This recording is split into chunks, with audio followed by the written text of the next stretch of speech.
Okay, Christine Arena. Yes. You are what again? I do programming, marketing, and outreach for the Franklin County Public Library. And how did this thing come about tonight? This is a little elaborate post-pandemic thing. We're absolutely thrilled because this is the first big indoor event that we've done since 2020, the beginning of 2020. So we were just tickled to have people coming back into the library and doing an interactive workshop like we had tonight.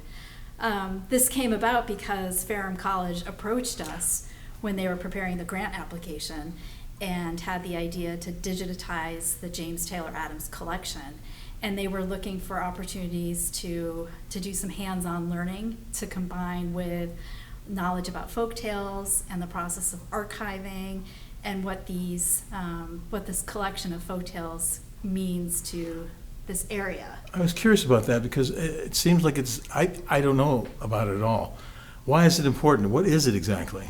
Well, these are stories and mythologies and lessons that have been orally passed down among different generations, and so they've gone through adaptations and tweaking and embellishments, and yet they're so reflective of time and place, and in some cases humor, morality, etc.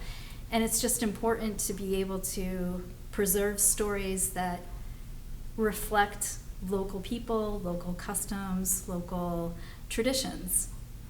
So what's going to happen to it eventually? I mean, I'm not sure it's going to happen anytime soon because it seems to be a big production and hard to read. Yeah, and that's a huge, time-consuming and probably sometimes arduous process. Transcribing is not easy, but the whole idea of developing a digital archive means that anyone can have easy access to it. And that could be anyone from scholars and students to just members of the general public that are interested in folktales and looking at the craft of writing a folktale and conveying a folktale. So this will be an archive that's available to everyone in perpetuity. So where do these tales come from, these ones that are in this collection? They're all Southwest Virginia, or? I believe so. Actually, Professor Hanlon would be the subject matter expert to talk to about that. Okay. Yeah. She's not here now. No. Wasn't here today. No. I saw the name on the list, Hanlon. I think you did interview her. Okay. 2 people before me. Okay. So okay. All right. Yeah, the red T-shirt. Okay. Yeah. Okay. I need name tags. That would be helpful. In my old age, I cannot. I've seen you before.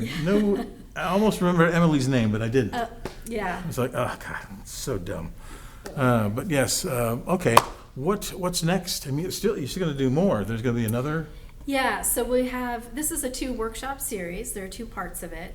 So the second one will involve participants who attended tonight, going home and developing their own story and maybe practicing it, and then we're inviting people to come back and tell their story before a live audience, but very supportive, all voluntary, just to give people the opportunity to experience some storytelling techniques and to start preserving some of their own stories, the stories that have meaning for them and stories that they might want to pass down to future generations. I think the supportive comes into place where they did the silly one. I can do that. Yeah. That was good. So that's what kind of tale did he say that was? It was a noodle tail? Noodle tail. Okay. A noodle head tail? Okay, yeah. And a trickster tail. Yeah. Cause those guys are dumb.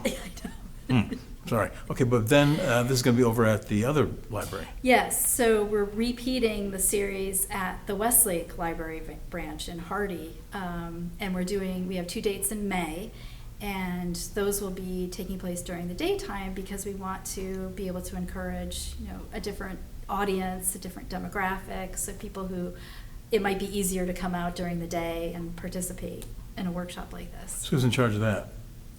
Well, it's the same team. Okay. Yeah, it's the same. But you or somebody else? Well, it would be Ferrum College, the Blue Ridge Institute and Museum, and then the Franklin County Library. Okay, but I was just curious whether you are going to be, they're in charge of it or somebody else from that library.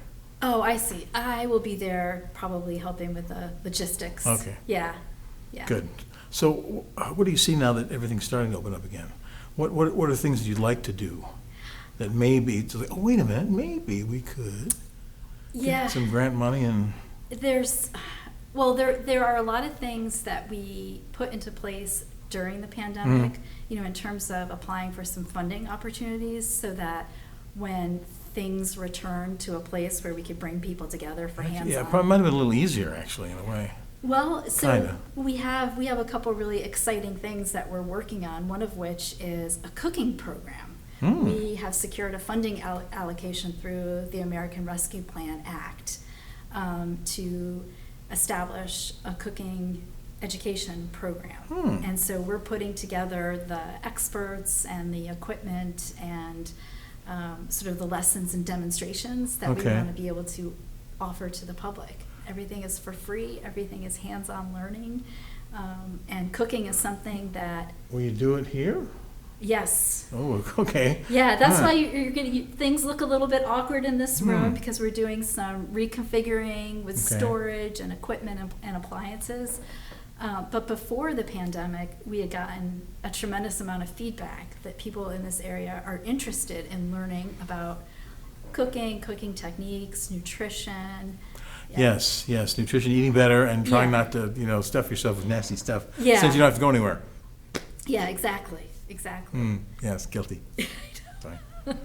Yeah. But yeah, okay, good. Yeah. I'd love to hear more about whatever's coming up. Just send it to me. Absolutely, yeah. I don't know if I can do anything with it, but I'm going to try.